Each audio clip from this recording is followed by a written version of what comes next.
السلام علیکم۔ آپ سب کو میرے یوٹیوب چینل کہانی گھر میں خوش آمدید۔ آج کی اس ویڈیو میں ہم تیز ہوا کے شور میں کی ایپیسوڈ نمبر 4 سنیں گے۔ وہ جتانے والے انداز میں کہہ کر کروٹ بدل گیا۔ وہ اپنی جگہ سن ہو گئی اور یہاں آنے کے بعد سے اس نے ایک بار بھی پلٹ کر دیکھنے کی کوشش نہیں کی تھی۔ اپنی ساری کوشش اس بات پر صرف کرتی رہی کہ کسی کو خبر نہ ہو کہ وہ انجانے میں کتنی بڑی غلطی کر آئی تھی۔ لیکن ابھی احمد نے جس طرح جتایا تھا اس سے اسے اپنی کوشش رائے گاہ جاتی نظر آنے لگی۔ وہ پہلی بار غصے حالات اس کی نگاہوں میں آ سمائے۔ وہ کون تھا اور اس کا مقصد کیا تھا؟ آخر میں کتنی دیر تک وہ اسی نہج پر سوچتی رہی، لیکن کچھ بھی سمجھ میں نہیں آیا۔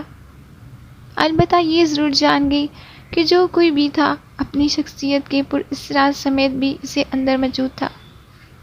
نہیں، وہ اپنے سمجھانے لگی، اپنے دل کو کبھی سمجھاتی کبھی بہلاتی۔ پھر خیال آیا وہ یقیناً کوئی شاطر تھا جس نے میری خبری سے فائدہ اٹھایا، محض وقت گزاری کے لیے اس خوبصورتی سے محبت کی آنکھ مچولی کھیلتا رہا کہ مجھے کبھی شبہ تک نہیں ہوا کہ وہ احمد نہیں ہو سکتا۔ احمد، اس کے بارے میں سوچتے ہوئے اس کے ہونٹوں پر بلا ارادہ اس کا نام چھوا تو احمد جیسے منتظر تھے فوراً پلٹ کر دیکھنے لگے۔ کیا بات ہے؟ اس کے پوچھنے پر وہ چونکی۔ کچھ نہیں۔ اس کے ساتھ ہی کروٹ بدل لی تو احمد حیران ہوئے۔ عجیب لڑکی ہے، پکار کر منہ موڑ گئی۔ رات گو کی وہ تہیا کر کے سوئی تھی کہ آئندہ احمد کو شکایت کا موقع نہیں دے گی۔ اس کے باوجود صبح کوشش کے باوجود فوری طور پر اپنے اندازے میں گھر کے افراد جیسی بے تکلفی پیدا نہیں کر سکی۔ بس اتنا ہوا کہ کچن سے ڈائننگ ٹیبل تک اس نے کئی چکر لگا ڈالے۔ یہ ایک اس طرح سے اپنے آپ کو مصروف کرنے کی غیر شعوری کوشش تھی جیسے اس کے پاس بات کرنے کے لیے وقت نہ ہو۔ احمد نے بہت خاموشی سے اس کا جائزہ لیا اور اس کے انداز سے یہی سمجھے کہ وہ رات کی کسی بات سے خفا ہے، اور اس وقت تو انہیں البتہ شام میں تلافی کے طور پر اسے گھمانے لے گئے۔ اصل میں وہ خود حاصل صلاح تھے، اس لیے نہیں چاہتے تھے کہ ان کے درمیان کوئی رنجش ہو جس کی خبر گھر والوں کو بھی ہو جائے۔ غالباً رات تم نے میرے رویے کو نہ صرف محسوس کیا بلکہ مائنڈ بھی کیا۔ راستے میں وہ اسے کہنے لگے۔ نہیں تو آپ نے تو کوئی ایسی بات ہی نہیں کی تھی جسے میں مائنڈ کرتی۔ پھر تم کیوں خفا ہو؟ آپ سے کس نے کہا کہ میں خفا ہوں؟ انہوں نے اس کی بات کا جواب نہیں دیا، ایک نظر اس پر ڈالی، پھر کہنے لگے، اصل میں نے بہت روکھی سوکھی زندگی گزاری ہے۔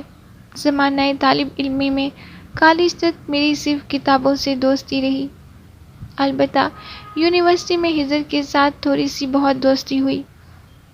حالانکہ ہمارے مزاجوں میں زمین آسمان کا فرق تھا، یعنی میں جتنا خشک اور اتنا ہی وہ رنگین مزاج۔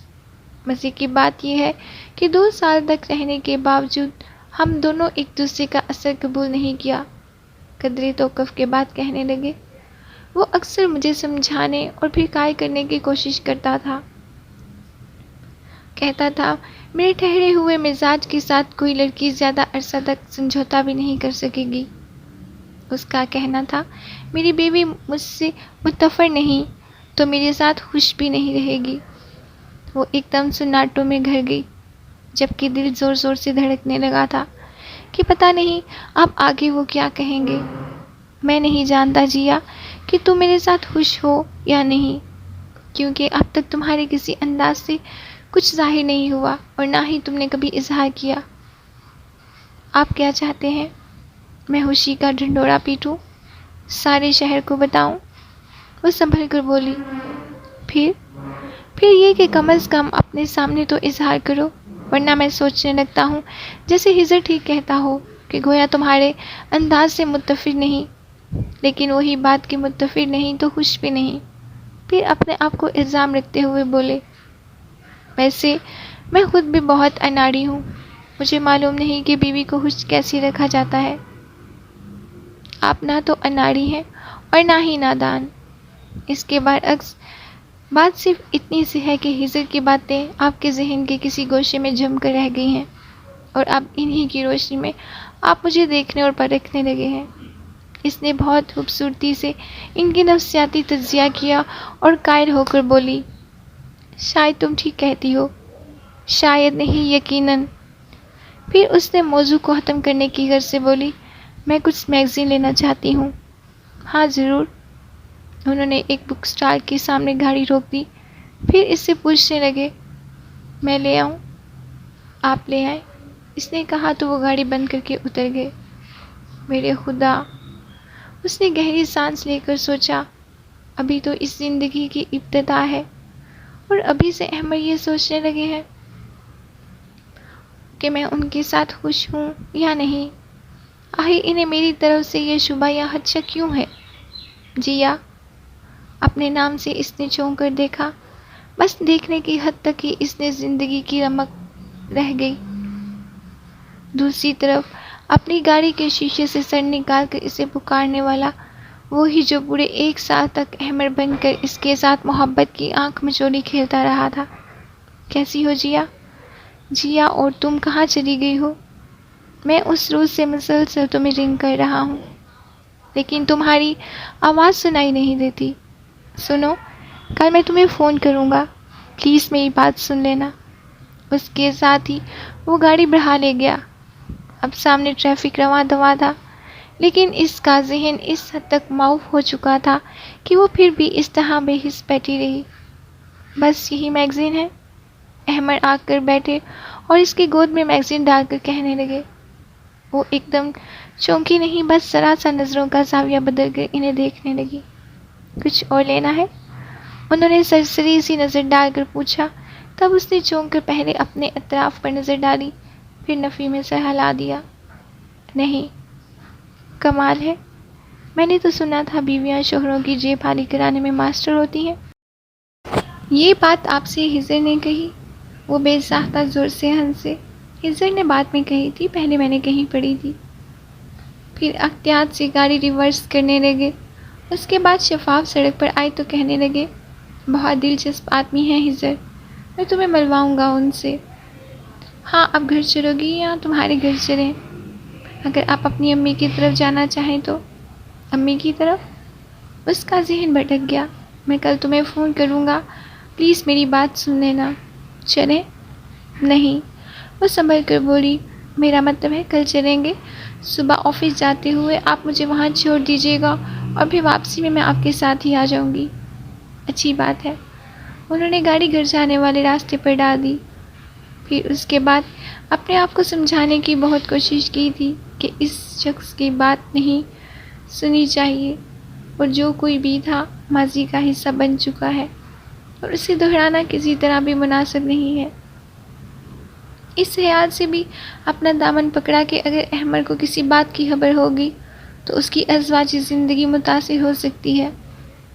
لیکن ایک تو دل کے ہاتھوں مجبور تھی، وہ نہ جانے میں اسے اپنا سب کچھ مان بیٹھا تھا، اور دوسرا اسے یہ بھی پوچھنا چاہتی تھی کہ آخر اس نے اس کے ساتھ ایسا مزاق کیوں کیا۔ جبھی دماغ کی مسلسل سازش کے باوجود منمانی کر گئی۔ احمد کا فون ہوگا۔ فون کی پہلی بیل پر ہی وہ یہ کہتی ہوئی لابی کی طرف بھاگی۔ پیچھے سے ببلی نے پکار کر پتہ نہیں کیا کہا، وہ سننے کے لیے رکی نہیں اور جلدی سے آ کر ریسیور اٹھا لیا۔ ہیلو؟ جیا کی آواز سننے کے بعد ہی اس نے پکارا۔ ہاں میں جیا ہوں، تم کون ہو؟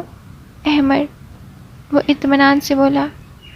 نہیں، تم احمد نہیں ہو، مجھے صاف صاف بتاؤ کون ہو تم؟ خفا مت ہو جیا، یہی سب بتانے کے لیے میں تم سے بات کرنا چاہتا تھا۔ لمحہ بھر رک کر بولا، سنو، کیا تم مجھ سے مل سکتی ہو؟ نہیں۔ اس کا لہجہ اپنے آپ ہی سخت ہو گیا۔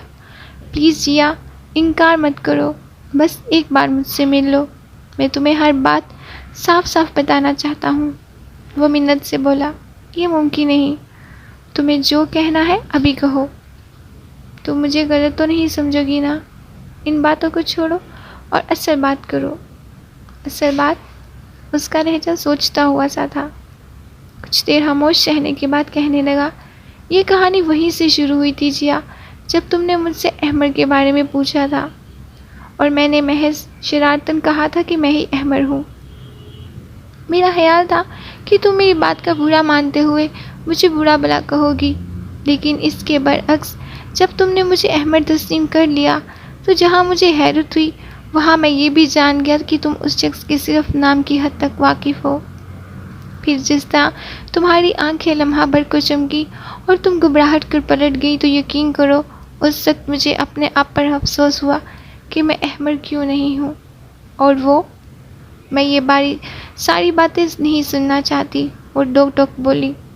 میرا مقصد ان باتوں کو دہرانا نہیں، بلکہ میں تمہیں یہ بتانا چاہتا ہوں کہ تم اول روز سے ہی میرے دل میں گھر کر گئی تھی۔ اس کے باوجود بہت کوشش کے تمہارے خیال سے دامن نہیں بچا سکا، اس لیے تم دوبارہ مجھ سے ملی۔ میں نے قصداً اپنے آپ کو تم سے چھپایا، کیونکہ مجھے خدشہ تھا کہ جب تم مجھے معلوم ہوگا کہ میں احمر نہیں ہوں تو تم مجھ سے دور چلی جاؤ گی، اور میں ایسا نہیں چاہتا تھا۔